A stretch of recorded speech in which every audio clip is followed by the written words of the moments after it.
pernyataan berkelas, Yeom Ki-hun langsung ngomong gini soal pemain timnas Indonesia. Yeom Ki-hun yang menjadi pelatih penyerang di timnas Indonesia merespons Hoki Caraka usai pecah telur di Liga 1 2024 sampai 2025. Hoki Caraka mencetak 2 gol dalam pertandingan PSS Sleman melawan Arema FC di Stadion Manahan, Solo, Jumat, 21 September 2024. 2 gol tersebut Hoki Caraka bukukan pada menit ke-39 dan 54 yang sekaligus mengunci kemenangan 3-1 PSS atas Arema FC. Gol pertama lahir dari kecerdikan striker berusia 20 tahun tersebut dalam melihat celah di lini pertahanan Singoedan.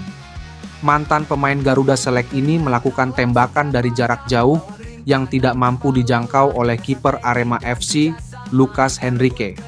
Sementara gol kedua tercipta berkat kecerdasan Hoki Caraka dalam memanfaatkan peluang di dalam kotak penalti lawan. Dia melakukan sundulan sambil membalikan badan dari jarak yang cukup jauh dengan gawang Arema FC. Keberhasilan ini pun langsung diiringi dengan isak tangis Hoki Caraka di bangku cadangan usai pertandingan kelar. Dalam video yang beredar di media sosial, terlihat Hoki Caraka menangis sambil menutup mukanya dengan pakaian. Kesuksesan Hoki Caraka mencatatkan namanya di papan skor, langsung mendapat tanggapan dari Yeom Ki-hun. Melalui kolom komentar unggahan Hoki Caraka di akun Instagram pribadinya, pelatih asal Korea Selatan ini langsung memberikan pujian. "Kamu keren sekali hari ini Hoki," tulis Yeom Ki-hun di kolom komentar unggahan Instagram Hoki Caraka, dikutip Sabtu, 21 September. Selain Hoki Caraka, para striker yang sering dipanggil ke timnas Indonesia pun telah pecah telur di Liga 1 pada musim ini. Mereka diantaranya Dimas Drajat, Persib Bandung, Ramadan Sananta, Persis Solo, dan Malik Rizaldi, Persebaya Surabaya. Keberhasilan para striker ini juga menjadi sinyal positif bagi timnas Indonesia yang pada bulan Oktober akan menghadapi laga lanjutan grup C putaran ketiga kualifikasi Piala Dunia 2026 zona Asia. Pemain keturunan Indonesia, Mauro Zylstra, mengaku sudah tak sabar untuk membela timnas Indonesia, namun PSSI masih belum memberikan lampu hijau. Skuad Garuda terus menambah kekuatan setelah berhasil menembus putaran ketiga kualifikasi Piala Dunia 2026 zona Asia. Pada September ini, tim asuhan Shin Tae-yong telah melakoni 2 laga pertamanya di babak ini dengan meraih 2 poin kontra 2 tim kuat, Arab Saudi dan Australia. Timnas Indonesia menahan Arab Saudi dengan skor 1-1 di Jeddah dan menahan Australia 0-0 di Jakarta. Pada bulan ini juga, Ketua Umum PSSI, Erick Thohir, telah mengumumkan bahwa Maes Hilgers dan Eliano Reinders akan menjadi pemain tambahan untuk timnas Indonesia. Proses keduanya semakin mendekati akhir setelah DPR RI mengesahkan permintaan kewarganegaraan terhadap keduanya pada sidang paripurna, Kamis, 19 September 2024. Hilgers dan Reinders diharapkan bisa segera membela timnas Indonesia pada saat melawat ke Bahrain dan Cina pada Oktober mendatang. Sementara itu, masih ada pemain keturunan Indonesia lainnya yang menanti jawaban dari PSSI, yaitu Mauro Zylstra.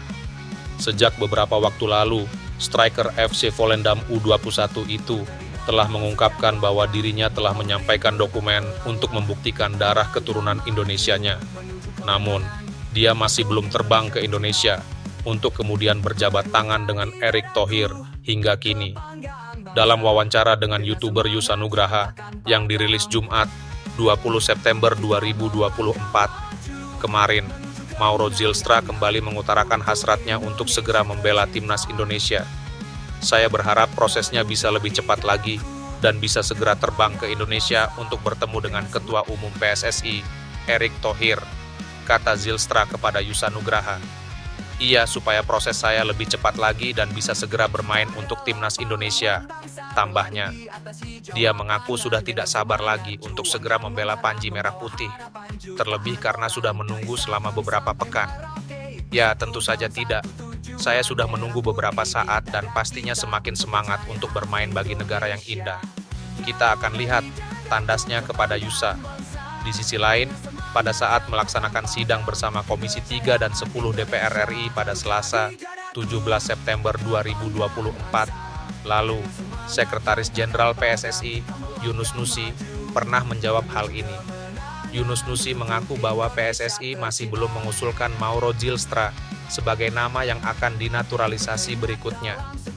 Belum diproses untuk dinaturalisasi, kata Yunus Nusi ketika ditanyakan soal Mauro Zylstra oleh awak media di Gedung DPR RI, Jakarta, Selasa, 17 September 2024. Yang dua ini kita maksimalkan untuk kita proses, tambahnya, mengacu kepada Hilgers dan Reinders. Mauro Zylstra, 19 tahun, kini membela FC Volendam di level U21 dan telah mencetak 5 gol dari 4 pertandingan. Dengan performa gemilangnya belakangan, Zylstra pun mengharapkan untuk segera naik ke tim senior dalam waktu dekat. Pelatih Timnas Indonesia, Shin Tae-yong, yang memutuskan untuk merekrut pelatih penyerang Yeom Ki-hun, langsung berdampak positif. Sebanyak 4 penyerang yang nyaris selalu dipanggil Shin Tae-yong ke Timnas Indonesia bisa pecah telur alias mencetak gol di Liga 1 2024 sampai 2025. Penyerang Timnas Indonesia yang cetak gol yakni Dimas Drajat, Persib, Malik Rizaldi, Persebaya, Ramadan Sananta, Persis, dan Hoki Caraka, PSS Sleman. Dimas Drajat mencetak gol sebelum jeda internasional saat Maung Bandung menghadapi Arema FC pada 25 Agustus lalu. Pemain berusia 27 tahun ini bahkan sudah menciptakan 2 assist di Persib sepanjang 5 pekan bergulirnya Liga 1 musim ini. Kemudian, Ramadan Sananta berhasil mencatatkan namanya di papan skor saat Persis menang 4-0 atas Madura United di pekan keempat.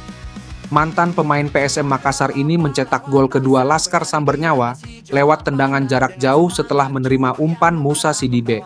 Selanjutnya, nama pemain Timnas Indonesia yang berhasil pecah telur di Liga 1 adalah penyerang Persebaya Surabaya, Malik Rizaldi. Dia mencetak brace alias 2 gol dalam kemenangan 2-1 Persebaya atas Persis Solo di Stadion Gelora Bung Tomo. Lalu, nama terakhir yang bisa membuat Shin Tae-yong tersenyum yaitu Hoki Caraka dengan 2 golnya ke gawang Arema FC. Hal ini menjadi sinyal positif bagi Timnas Indonesia yang akan menghadapi Bahrain dan Cina di putaran ketiga kualifikasi Piala Dunia 2026 zona Asia. Selain itu, ini merupakan bukti bahwa STY tidak salah merekrut Yeom Ki-hun untuk mengasah lini depan Garuda. Belum sebulan bekerja, pelatih penyerang asal Korea Selatan itu langsung memberikan dampak yang signifikan. Saat pertama kali melatih Ramadan Sananta CS, Yeom Ki-hun pun langsung menganalisis kelemahan dari para striker Timnas Indonesia.